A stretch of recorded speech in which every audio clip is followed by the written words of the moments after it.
G'day, we're back. Beach City Live on Facebook. And we're still at Myriad Live, and I'm with Ahmed from Immersifyed Technology. Yes. How you going, man? I'm good, and yourself? Yeah, good. Whereabouts is Immersifyed? We're basically based in Melbourne right now, and we're trying to move our technology basically over the world, but first we want to focus on Melbourne and move it around the educational industry in Australia. So we're trying to do that basically right now from that event.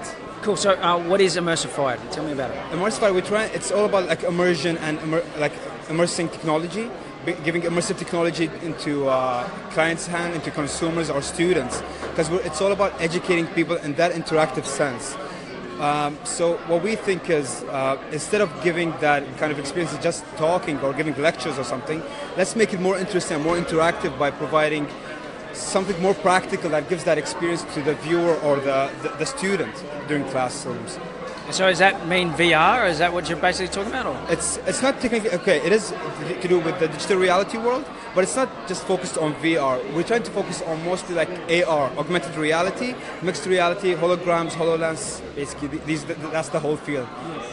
Awesome. That's all you had to say. Holograms, AR. Interesting technology that we're working in, like in our world right now. We're working with interesting technology right now, and we are in the future right now. And that's what's so exciting about this event. They're trying to integrate all these things, bring in all these awesome people together to do this awesome stuff together. Stop running away from me, man. I don't buy it. Come on. I'm coming to you. Cool, man. So what's it like being here at Myriad? Awesome stuff, honestly, and I actually appreciate what the co-founders have done.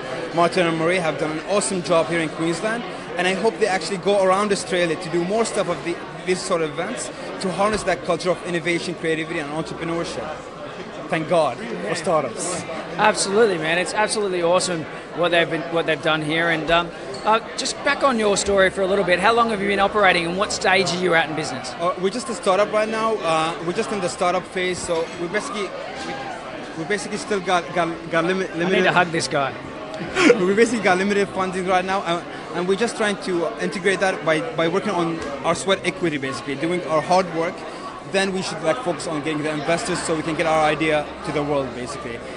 It's not an easy road, basically, to get into startups, but it takes time. But have the patience for it to actually go up there and follow your dreams. So are you at revenue stage yet? Have you got customers? No. No, we don't have any users or customers right now. Yep. We still haven't issued our first demo, but we're trying to get our demo first by the end of April to give it in La Trobe University in Melbourne, and by then we're trying to move through other universities once they welcome us, basically. Cool. So how are you balancing that? Are you still working a full-time job, or are you still how's that balance going for you? Well, that's the hard thing about it.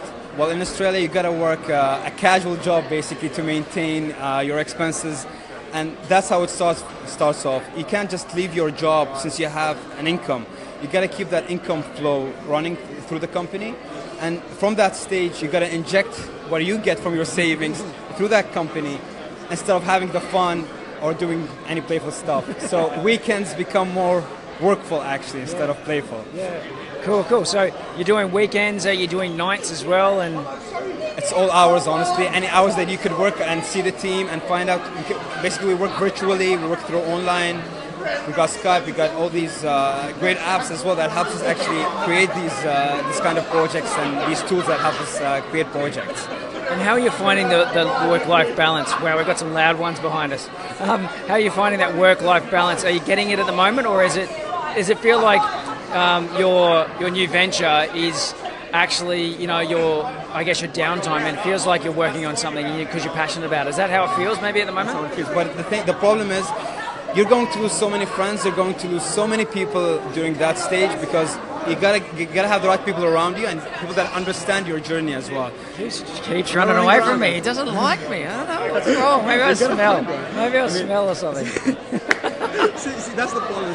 I mean, you gotta have the right people around that understand that journey, how hard it is. I mean, it's a lonely road. That's the problem. You gotta face it, and the people that understand you would be around you, support you through the whole stage. Yep. Surround yourself with awesome people, and what's that? Jim Rohn actually says, you are the average of the 5 people you hang out with most. So exactly. If they're more awesome than you, well, awesome, right? Exactly. I'm looking for those kind of people over here in that event today. I mean, great thing that we've met these awesome people all around. Thank you so much. No worries, Ahmed. Thanks so much for chatting, man. Thank you so much. I wish you the best of luck, and man, hopefully we can follow your story. If you shout out to us, give us a tag or comment on this, and put your page in or put your website in. Absolutely, we can follow that story. It'd be fantastic. Thank you so much for your time, and thank you so much for being here as well. No worries, Ahmed. Cheers, man. Have a good day. Cheers. Hey, another cuddle.